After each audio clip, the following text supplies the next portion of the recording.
안녕하십니까? 인생의 복잡한 문제들을 말씀으로 단칼에 해결해주는 김종근 목사의 쾌도 남마입니다.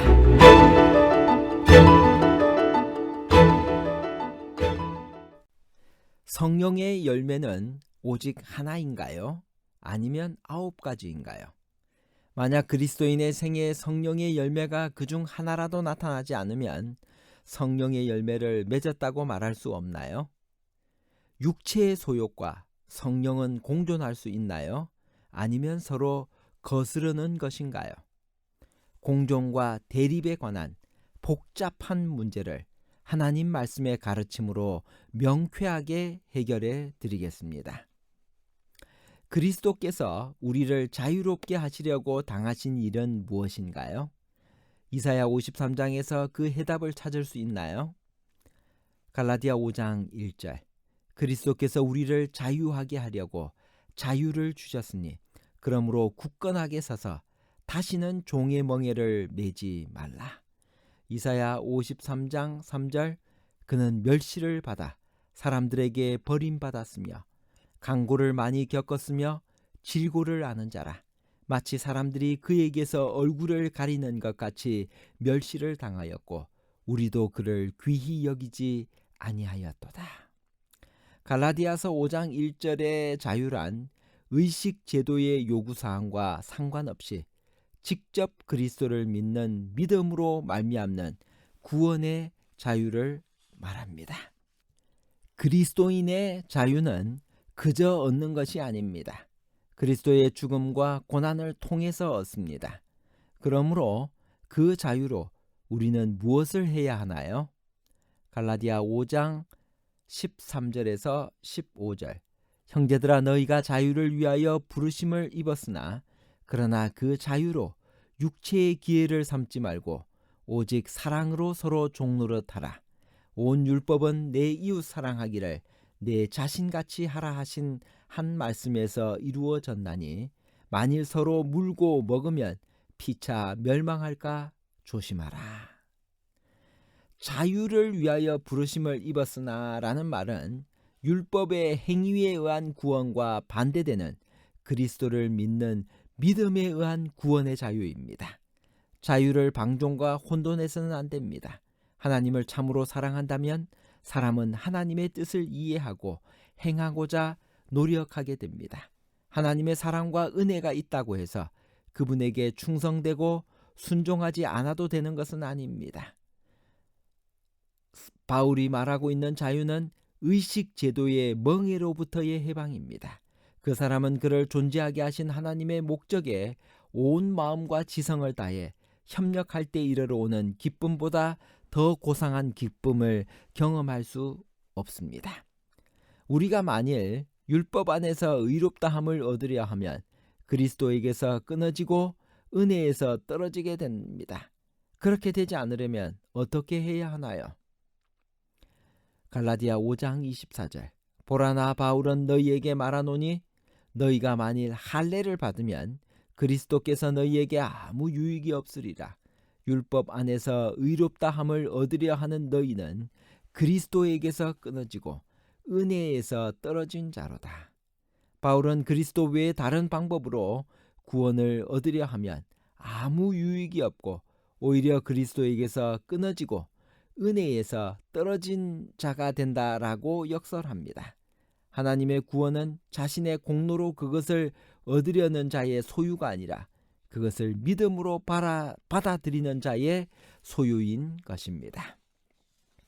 우리가 예수님 안에서 구원을 받고 하나님의 자녀가 되려면 할례나 무할례나 효력이 없으되 오직 사랑으로서 역사하는 믿음뿐이라고 했습니다. 사랑으로 역사하는 믿음이란 어떤 것일까요? 갈라디아 5장 6절 그리스도 예수 안에서는 할례나 무할례나 효력이 없으되 사랑으로서 역사하는 믿음뿐이니라. 하나님과 사람에 대한 사랑은 믿음에 수반되는 행위를 촉발하는 정신입니다. 사랑으로 역사하는 믿음이란 믿음에는 행위가 따르지만 이것이 율법의 행위가 아닙니다. 그래서 의를 얻기 위한 목적으로 수행하는 모든 행위는 제외됩니다. 참 믿음에 수반되는 행위는 하나님의 은혜의 선물에 감사하는 정신, 하나님과 동료 인간에 대한 사랑으로 고치됩니다. 이것은 행함이 없는 믿음은 죽은 것이라고 야고보가 언급한 것과 동일한 행위입니다. 이 점에서 바울과 야고보의 가르침은 일치합니다. 성급하게 결론 내리는 일부 사람들의 주장과는 달리 두 사람은 일치합니다. 생애에서 성령의 열매를 맺지 않는 믿음은 거짓 믿음입니다. 십계명에 표명된 하나님의 뜻에 대한 순종에서 벗어났다고 생각하게 만드는 믿음도 거짓 믿음입니다. 왜냐하면 십계명은 하나님과 사람에 대한 사랑을 어떻게 표현해야 할지 간결하게 요약한 것이기 때문입니다. 순종 없이 사랑을 고백하는 것은 완전히 위선입니다. 주지된 의무에 대한 순종은 믿음으로 이르러 오는 의의 필연적인 결과이며 그 믿음의 진위에 대한 궁극적인 시금석입니다. 바울은 죄인을 구원하기 위해 아들을 주신 하나님의 목적은 그분의 거룩한 율법의 원칙이 인간의 생애에 실천되도록 하는 것이었다라고 단호하게 선언합니다. 성령을 따라 행하는 사람과 육체를 따라 행하는 사람은 무엇이 다른가요? 갈라디아 5장 16절 내가 이르노니 너희는 성령을 따라 행하라. 그리하면 육체의 욕심을 이루지 아니하리라. 육체의 소욕은 성령을 거스르고 성령은 육체를 거스르나니 이 둘이 서로 대적하므로 너희가 원하는 것을 하지 못하게 하려 함이니라. 너희가 만일 성령의 인도하시는 바가 되면 율법 아래에 있지 아니하리라. 육체의 일은 분명하니 곧 음행과 더러운 것과 호색과 우상 숭배와 주술과 원수 맺는 것과 분쟁과 시기와 분냉과 당 짓는 것과 분열함과 이단과 투기와 술취함과 방탕함과 또 그와 같은 것들이라. 전에 너희에게 경계한 것 같이 경계하노니 이런 일을 하는 자들은 하나님의 나라를 유업으로 받지 못할 것이요. 갈라디아 5장 16절에서 21절까지를 읽었습니다. 성령의 열매는 오직 하나이며 그 한 열매에 갈라디아 5장 22절과 23절에 열거된 그리스도인의 미덕이 모두 포함됩니다. 다시 말하면 이 모든 미덕이 그리스도인의 생애에 나타나야 하며 그중 하나라도 나타나지 않으면 성령의 열매를 맺었다고 말할 수 없습니다.